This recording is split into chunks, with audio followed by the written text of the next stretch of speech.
ka hadlayay yuhuudda iyo dhibaatada dadka muslimiinta ah ay ku hayaan. yuhuud qofka muslimka ah in badan in looga waramo baahi uma qabo. kitaabka quraanka uu akhrinayo ayaa xaalkooda iyo xaqiiqadooda cadeeyay. waa qoomka ilaahay uu sheegay inay ilaahay caayaan ee aflagaadeeyaan. ambiyada iyo rusushana inay laayaan ay dilaan. waa qoomka ilaahay uu sheegay inay ka shaqeeyaan dhulka inay fasahaadiyaan. waa qoom ilaahay uu nacdalay oo rabbi subxaanahu wa tacaala uu cadhooday. waa qoom wax naxariis iyo tolliinnimo ahi aanay ka dhaxayn dadka muslimiinta ah oo cadaawadda u daran u haya dadka muslimiinta. latajidanna ashadda annaasi cadaawatan liladiina aamanuu alyahuuda waladiina ashrakuu. maanta biidn illaahi subxaana wa tacaala qodobkan ka hadlayaa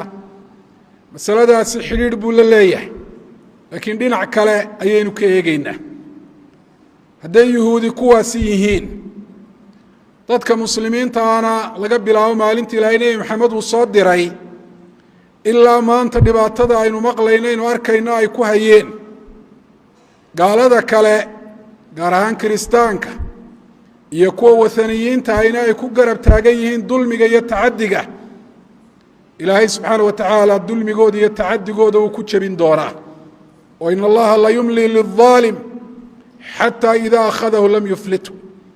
ka daalimka ee gardarrada iyo tacadiga samaynaya ilahay waa u seeta dheereeya, laakiin maalin maalmaha ka mida ilaahay subxaana wa tacaala waa qaban doonaa. maalintuu ilaahay qabtana ilaahay subxaana wa tacaala cid ka badbaadin kartaa ma jirto, isaguna ilaahay iskama celin karo. nebi maxamed baa inoo sheegay calayhi الsalaatu wasalaam fii aakhiri zamaan inay dagaalami doonaan alyahuudu wاlmuslimuun.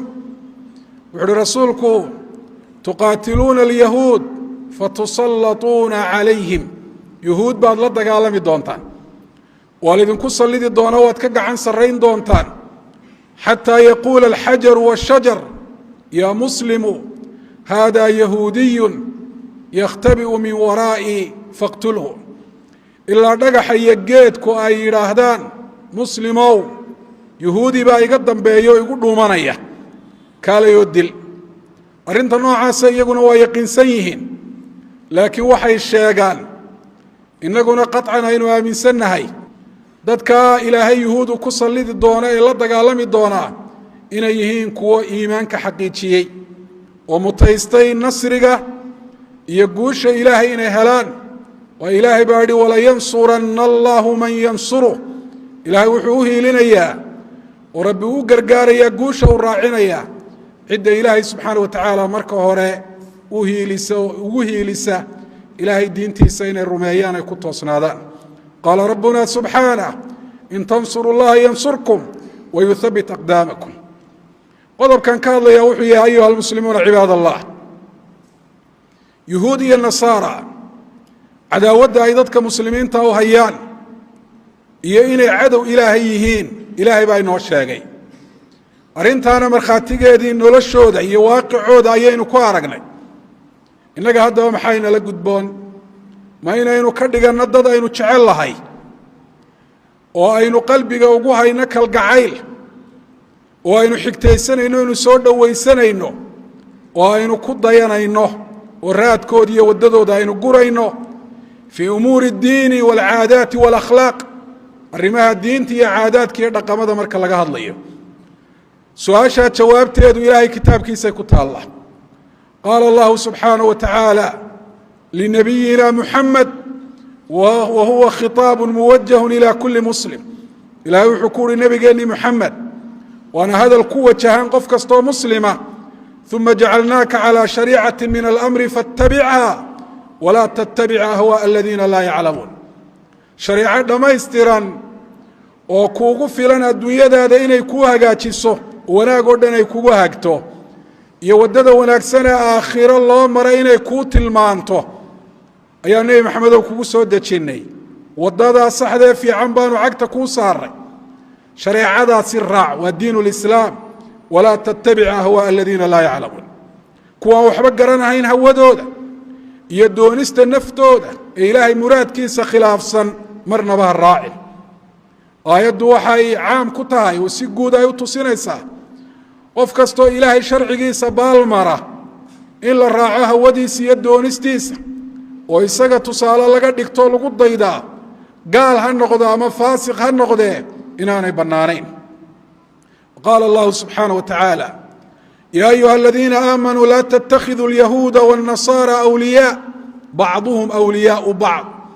waman yatawalahu minkum fainahu minhum ina allaha laa yahdi alqowma alfaasiqiin muuminiintu ilaahay subxaana wa tacaala la hadlay rabbi wuxuu uhi muuminiinay yuhuud iyo kiristaan ha ka dhiganina awliyaa macnaa kuwa aad jeceshihiin oo aad u nusraynaysaan oo wanaaggooda iyo dantooda aad ka shaqaynaysaan iyagaa sidaa isu ah iyagaa isjecel iyaga ayaa is-ilaaliya oo midbaka kale u difaaca iyaga ayaa xigtaysu ah oo gaalnimadu ay xigtaysay waman yatawalahu minkum fainahu minhum muslimiinay qofka idinka mid ah ee alyahuud waannasaara awliyaa ka dhigta kuwa uu qalbiga kalgacayl ugu hayo oo dantooda iyo masaalixdooda uu ka shaqaynayo oo iyaga uu ku dayanayo oo tusaale uu ka dhiganayo iyaga ayuu ka mid yahay waxa uu kaga dayday buu kala xukum yahay hadduu gaalnimo yahay waxa uu kaga dayday sidoodu u gaaloobaya waxa uu kaga dayday hadduu bidco yahayna sidoodu u noqonaya mid bidco sameeyey waxa uu kaga dayday hadduu yahay fisqi iyo macsiyo iyo amarka ilaahay wax lagu khilaafayo sidoodoo kale ayuu mas'aladana caasi ugu noqonaya ayuha almuslimuuna cibaad allah ilaahay wuxuu inoo tilmaamay gaaladu guud ahaan iyadoon la kala reebreebin cadow ilaahay inay yihiin waxay ilaahay cadow ugu yihiin inay ilaahay subxaana wa tacaala beeniyeen oo rabbi subxaana wa tacaala ay ka kufriyeen oo aanay rumayn rusushii ilaahay uu soo diray ee uu yihi raaco rumeeya inay diideen ilaahay shareecadii uu soo dejiyey u dambaysay ee dadkao dhan uu ku waajibiyey inay raacaan inay diideen oo ay ka soo horjeesteen oy colaadiyeen ay la dagaalameen haddaad tahay muumin dhaba oo ilaahay si dhaba u rumaysan oo rabbi subxaana wa tacaala jecel cidda ilaahay cadow u ah adigana cadow bay kuu yihiin cidda allah cadow u ah muuminiintana cadow u ah waad necbaanaysaa jeclaan maysid isaga ka dhigan maysid hormood iyo tusaale aad ku dayato waad khilaafaysaa oo sida qalbigaagu uga fog yahay ayaa dhaqankaaga iyo camalkaaguna uga fogaanaya ilaahay baa subxaana wa tacaala ku yihi fii kitaabihi alkariim yaa ayuha aladiina aamanuu laa tattakhiduu caduwii wa caduwakum awliyaa muuminiintaay cadowgayga oo gaalada ah iyo idinka cadowgiinna oo gaalada ah ha ka dhiganina awliyaa kuwaad jeceshiin ha ka dhiganina kalgacayl qalbiga aad ugu haysaan iyo soo dhoweyn iyo gacaltooyo ilaahay subxaana wa tacaala wuxuu tilmaamay dadka muuminiinta ahi inay gaalada awliye ka dhigtaan iyo xigto inay tahay arrin ka dhalatay calaamadna u ah iimaankooda oo daciifay qofka muslimkaana hadduu iimaankiisu dhammaystiran yahay cidda ilaahay ka kufriday ee cadow ilaahay ah wuu necbaanayaa jeclaan maayo wuu khilaafayaa ku dayan maayo qaala allahu subxaana wa tacaala laa tajidu qowma yu'minuuna biاllahi waاlyowmi اlaakhir yuwaadduuna man xaada allaha warasuulah arki maysid ogaana maysid oo dhici mayso qoom ilaahi iyo aakhiro si dhammaystiran u rumaysani inay jeclaadaan oo qalbiga ay ka jeclaadaan kuwa ilaahay iyo rasuulkiisa khilaafay ee ilaahay subxaana wa tacaala halkuu yidhi mara meelaan ahayn maray ee rabbi subxaana wa tacaala cadow u ah rasuulkiisa iyo diintiisana cadow u ah aayaadkaas waxay noo tilmaamayaan qofka muslimkaa inay waajib ku tahay caqiidat اlwalaa walbaraa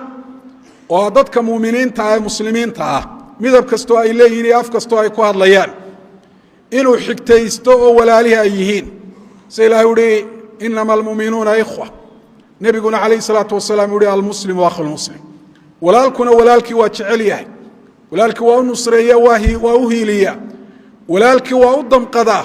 oo dhibaatada ku dhacda waa ka murugooda walaalkii wanaagga ayuu la jecel yahay wanaagga ayuu faraa xumaantana uu ka reebaa wاlmu'minuuna wاlmu'minaat bacduhum wliyaau bacdi buu hi ilaahay subxana wa tacaala dareenka noocaasi dadka muslimiinta waa inuu galo oo dadka muslimiinta yuhuud ama kiristaan